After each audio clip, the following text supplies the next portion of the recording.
Political studies में एक बार फिर आप सभी का स्वागत है। आज इस वीडियो में हम इंडियन पॉलिटिकल थॉट के एक महत्वपूर्ण विचारक राजा राम मोहन रॉय के ऊपर डिस्कस करेंगे। अब ये सवाल है कि राजा राम मोहन रॉय जो हैं वो हमारे यूजीसी नेट जेआरएफ का जो एग्ज़ाम होता है उसका जो सिलेबस दिया हुआ है उसमें ये नहीं लगा हुआ है। ये मतलब कि उस सिलेबस में इस थिंकर को शामिल नहीं किया गया है। लेकिन जब हम एग्ज़ाम्स को देते हैं, जो हम प्रीवियस ईयर के पेपर को देखते हैं, तो उसमें हमें राजा राम मोहन रॉय जो हैं उनसे कई प्रश्न देखने को मिला है। तो मैंने सोचा क्यों ना इसके ऊपर एक डिटेल्ड वीडियो बनाई जाए और जितने भी राजा राम मोहन रॉय से जुड़े हुए महत्वपूर्ण फैक्ट हैं, इनके द्वारा जितने भी किताबें लिखी गई हैं या जिस किसी भी चीज़ की स्थापना की गई है उसे क्यों ना कवर किया जाए। तो आज इस वीडियो में हम राजा राम मोहन रॉय के ऊपर में डिटेल्ड डिस्कस करने वाले हैं। इससे पहले भी हमने अंबेडकर के ऊपर, गांधी के ऊपर, राम मनोहर लोहिया के ऊपर बहुत अच्छे से जितने भी उनसे संबंधित फैक्ट हैं, महत्वपूर्ण कॉन्सेप्ट हैं या जो कुछ भी फैक्चुअल नॉलेज है, उन सबको मैंने कवर किया हुआ है। अगर आपने नहीं देखा है वो वीडियो तो इस यूट्यूब चैनल के डिस्क्रिप्शन बॉक्स में, इस वीडियो के डिस्क्रिप्शन बॉक्स में लिंक दिया हुआ है, वहाँ पर आप क्लिक करके उस वीडियो को देख सकते हैं। तो चलिए अब हम राजा राम मोहन रॉय को शुरुआत करते हैं और इनसे संबंधित जो भी इन्होंने पत्र पत्रिकाएं लिखी हैं उससे अपनी इस वीडियो की शुरुआत करते हैं।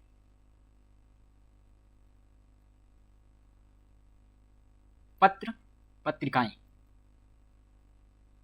ये वो पत्र पत्रिकाएं हैं जो राजा राम मोहन रॉय ने लिखी है।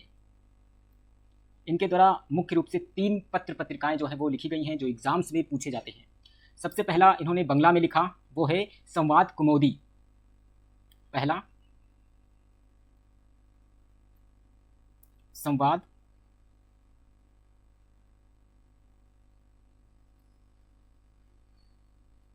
संवाद कुमोदी, ये बंगला में लिखा गया।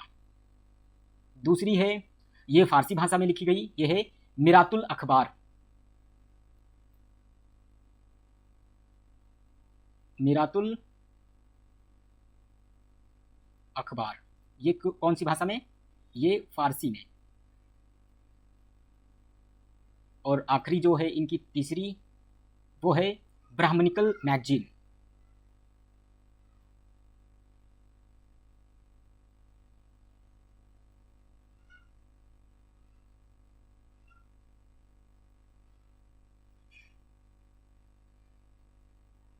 ये जो है वो अंग्रेजी भाषा में लिखी गई। तो ये वो 3 महत्वपूर्ण पत्र पत्रिकाएं हैं जो कि राजा राम मोहन रॉय से संबंधित है।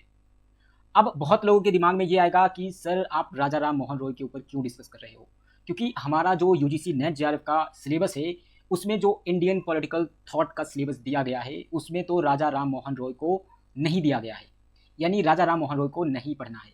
तो ये बिल्कुल गलत है, क्योंकि अगर हम प्रीवियस ईयर के क्वेश्चन पेपर को देखते हैं तो वहाँ पर आपको राजा राम मोहन रॉय से भी संबंधित जो प्रश्न है वो देखा जाता है।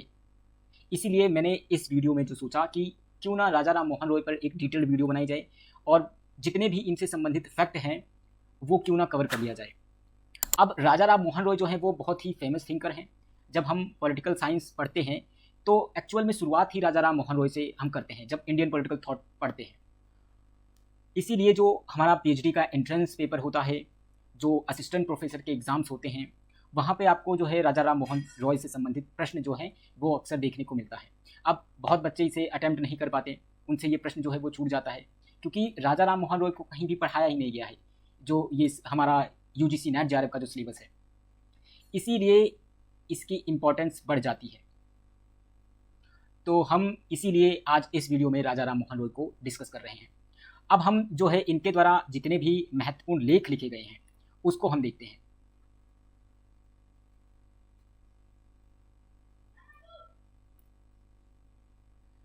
सबसे पहला जो है इनका वेदांत सार।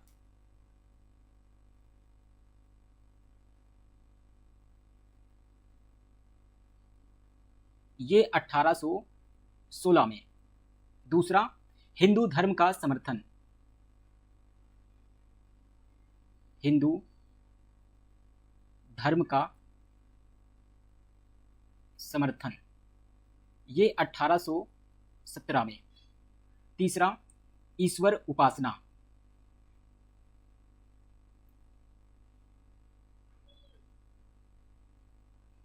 ये 1827 में। अगला जो है विश्वव्यापी धर्म,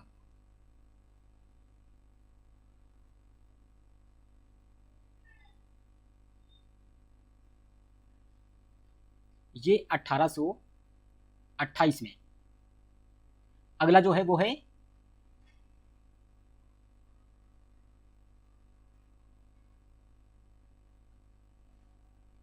तुहाफत उल मुहाइद्दीन। मैं लिख देता हूं यहां पे, तुहाफत उल मुहाइद्दीन, मुहाइद्दीन, ये 1802 में। तो ये वो महत्वपूर्ण लेख हैं जो हमारे राजा राम मोहन रॉय द्वारा लिखे गए हैं। वेदांत सार बहुत महत्वपूर्ण है, ये पूछा गया है।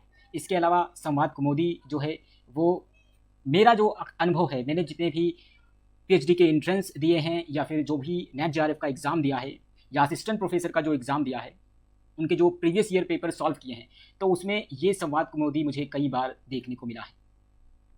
तो आप भी जो है इन इम्पॉर्टेंट फैक्ट को कॉपी में लिखें और इसे नोट डाउन करें और इसे याद करें। पता नहीं कब आपको ये काम आ जाए और किस पेपर में आपको ये देखने को मिल जाए। हम आगे बढ़ते हैं और अब देखेंगे कि कौन कौन सी चीज़ों की स्थापना जो है वो राजा राम मोहन रॉय द्वारा की गई है। सबसे पहला इन्होंने आत्मीय सभा की स्थापना की थी। किसकी? आत्मीय सभा, आत्मीय सभा, ये 1816 में। दूसरा, इन्होंने कलकत्ता इंग्लिश स्कूल की स्थापना की थी। कलकत्ता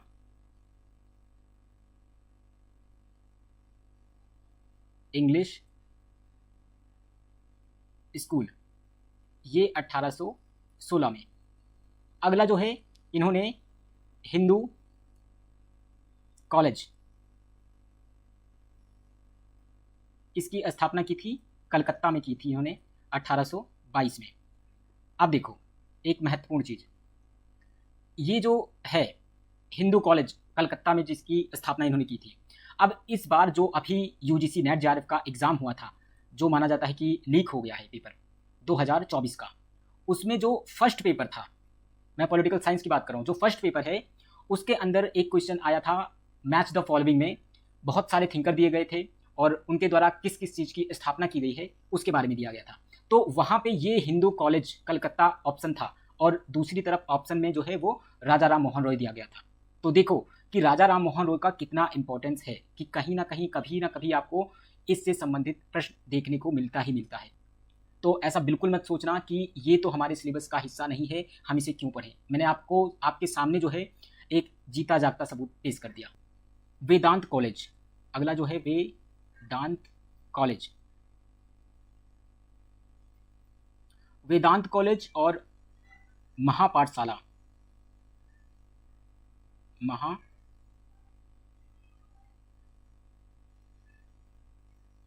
महापाठशाला, इन दोनों की स्थापना इन्होंने 1825 में की थी। इसके अलावा British India Unitarian, British India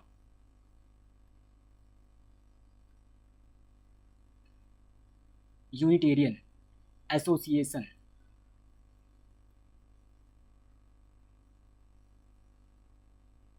इसकी स्थापना 1827 में की थी। अगला है ब्रह्म समाज,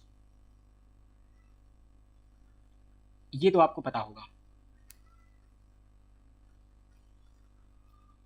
ये इन्होंने 1828 में इसकी स्थापना की थी। अगला है जमींदारी एसोसिएशन और ये लास्ट है,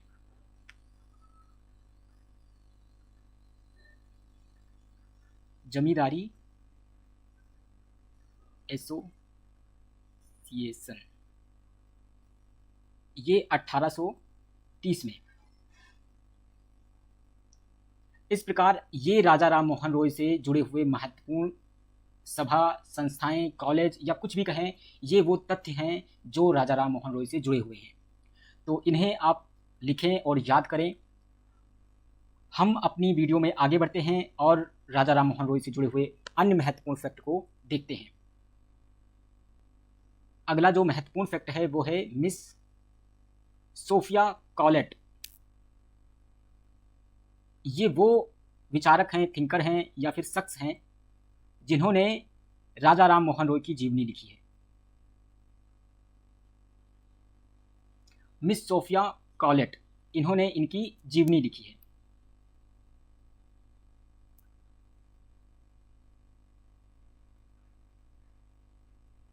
जीवन लेखिका कहा जा सकता है।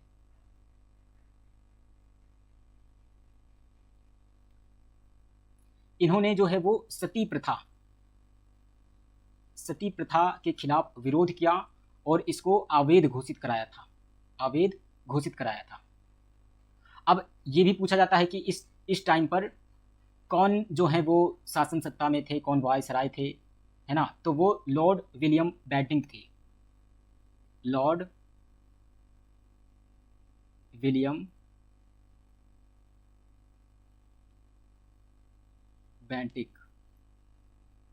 और ये कब हुआ था? ये 1829।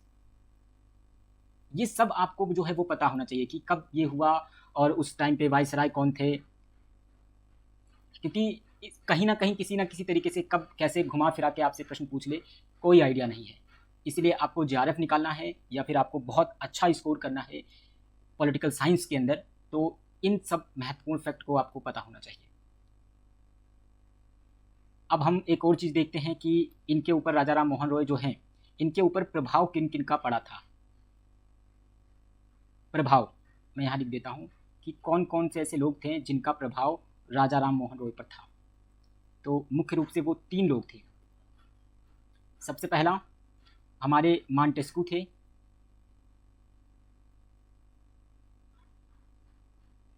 आप सबको पता होगा स्पिरिट ऑफ लॉ जो बुक है वो इन्होंने ही लिखी है। इसके अलावा ब्लैक स्टोन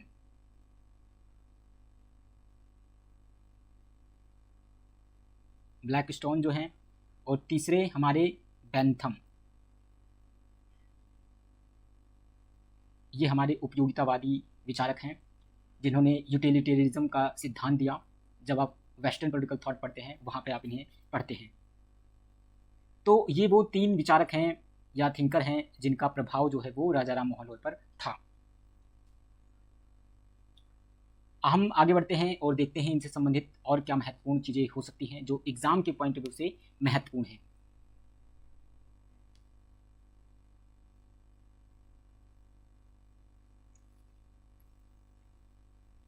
इनका एक फेमस कथन भी है जो कि एग्जाम के पॉइंट ऑफ व्यू से महत्वपूर्ण है। इनका कहना है सदशासन पहले, स्वशासन बाद में। सदशासन पहले,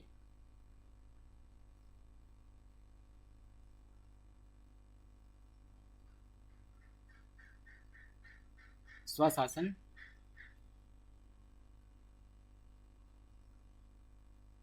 बाद में। इसके अलावा हमारे जो राजा राम मोहन रॉय हैं वो अद्वैतवाद के समर्थक थे।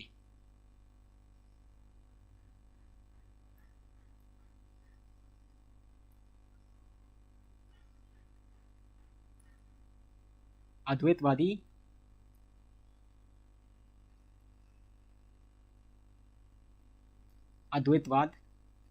के समर्थक थे। ठीक है, नेक्स्ट अगला जो है वो है इन्होंने ईश्वर के पितृतत्व और मनुष्य के भाईचारे की अवधारणा की व्याख्या की। इन्होंने ईश्वर के पितृतत्व और मनुष्य के भाईचारे की जो अवधारणा है उसकी व्याख्या की थी। इसके अलावा 2 महत्वपूर्ण फैक्ट भी हैं जो कि महत्वपूर्ण है। पहला सुरेंद्र नाथ बनर्जी से है।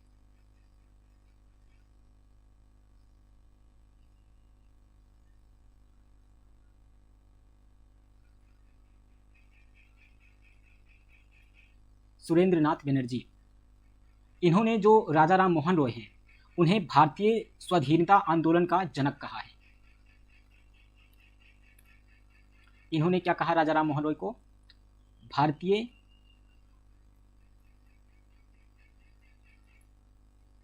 स्वाधीनता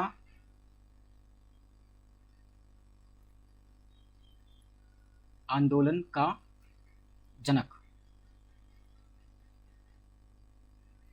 इन्होंने कहा है किसे? राजा राम मोहन रॉय को।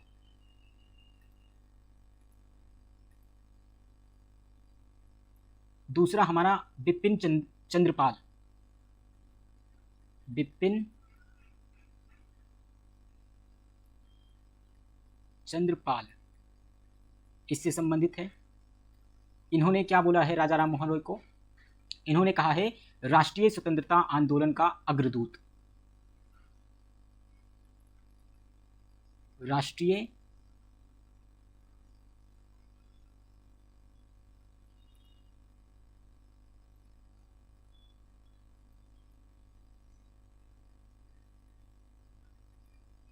आंदोलन का अग्रदूत। ये दो महत्वपूर्ण फैक्ट हैं जो मुझे लगा कि आप लोगों को बताना चाहिए, तो इसे मैंने यहाँ पे लिख दिया। अब हम आगे बढ़ते हैं और ये देखेंगे कि राजा राम मोहन रॉय को किसके लिए जाना जाता है। उन कीवर्ड्स को देखेंगे और जानेंगे कि कैसे अगर प्रश्न कोई आए और वहाँ पे आपको राजा राम मोहन रॉय विकल्प में दिखे तो आप कैसे एलिमिनेट कर सकते हैं। सबसे पहला इन्हें जाना जाता है धार्मिक अंधविश्वासों के विरोधी के रूप में। इन्होंने धार्मिक अंधविश्वासों का विरोध किया। धार्मिक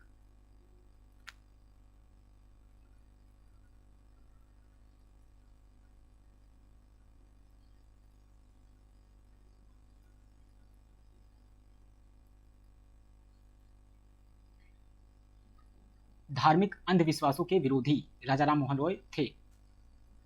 दूसरा जो है वो है एकेश्वरवाद के प्रबल समर्थक।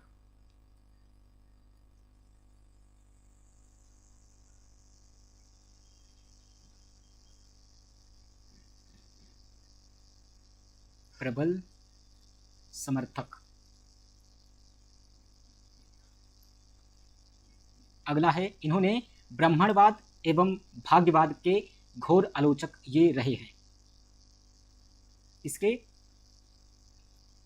ब्राह्मणवाद एवं भाग्यवाद।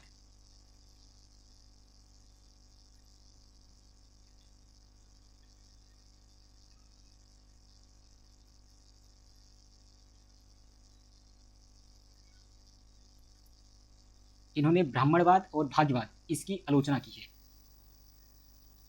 तीसरा बहुभाषी सुधारवादी विचारक, क्योंकि राजा राम मोहन रॉय जो थे उन्होंने खुद कई भाषाओं का अध्ययन किया और इन्हें बहुत सारी भाषाएं आती थी।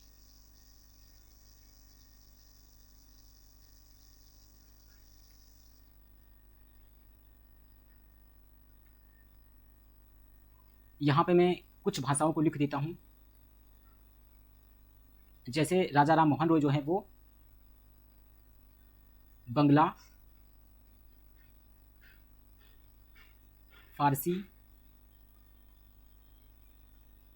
अरबी, हिंदी, संस्कृत, अंग्रेजी,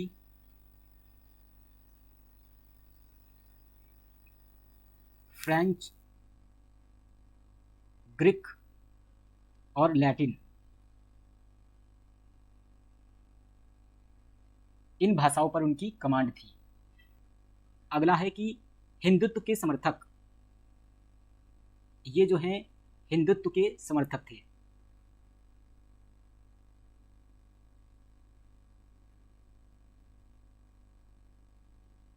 इसके अलावा ये हिंदू धर्म ग्रंथों के समर्थक भी थे।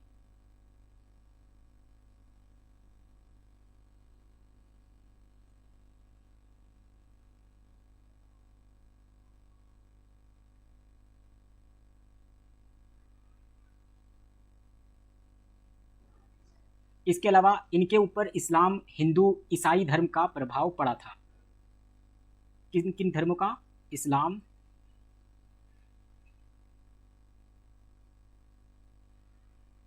हिंदू धर्म और ईसाई धर्म का प्रभाव पड़ा।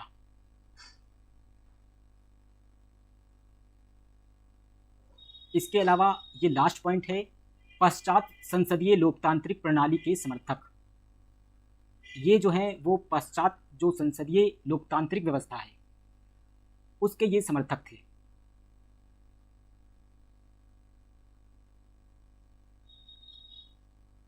लोकतांत्रिक प्रणाली या फिर व्यवस्था के समर्थक थे।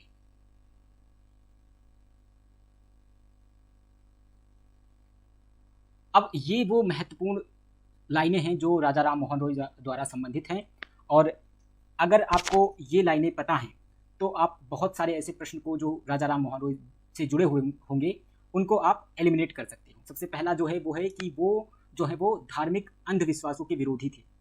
तो जहाँ अगर प्रश्न मिले आपको ऐसा कुछ तो आप इससे अनुमान लगा सकते हैं। इसके अलावा वो एकस्वरवाद के प्रबल समर्थक थे, कबीर की तरह। इसके अलावा ये जो है वो ब्राह्मणवाद और भाग्यवाद इसके घोर आलोचक थे। ये जो है वो बहुभाषी सुधारवादी विचारक थे।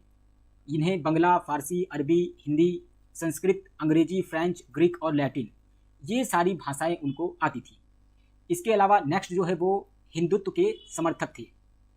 इसके अलावा जो अगला पॉइंट है वो है हिंदू धर्म जो है या फिर हमारे हिंदू धर्म के जितने भी ग्रंथ हैं उसके ये समर्थक हैं, चाहे वो भगवत गीता हो, पुराण हो, रामायण हो, इन सब के वो समर्थक थे। इसके अलावा इनके ऊपर धर्म का भी प्रभाव पड़ा था। इस्लाम, हिंदू धर्म और ईसाई धर्म इन सब का प्रभाव जो है वो राजा राम मोहन रॉय पर था। इसके अलावा जो हमारी पश्चिम की पश्चात संसदीय लोकतांत्रिक प्रणाली है उसके भी ये समर्थक थे। तो इस प्रकार से इस वीडियो में हमने राजा राम मोहन रॉय से जितने भी इनसे संबंधित महत्वपूर्ण फैक्ट थे जो कि एग्जाम के पॉइंट ऑफ व्यू से महत्वपूर्ण है उन सबको हमने अच्छे से कवर किया है। आई होप कि आपको ये वीडियो पसंद आई होगी, जिसके अंदर मैंने राजा राम मोहन रॉय को बिल्कुल बारीकी से जो कुछ भी इम्पोर्टेंट था उन सबको मैंने कवर किया है। अब हम अपनी अगली वीडियो में ऐसे ही किसी नए विचारक के साथ फिर मिलेंगे।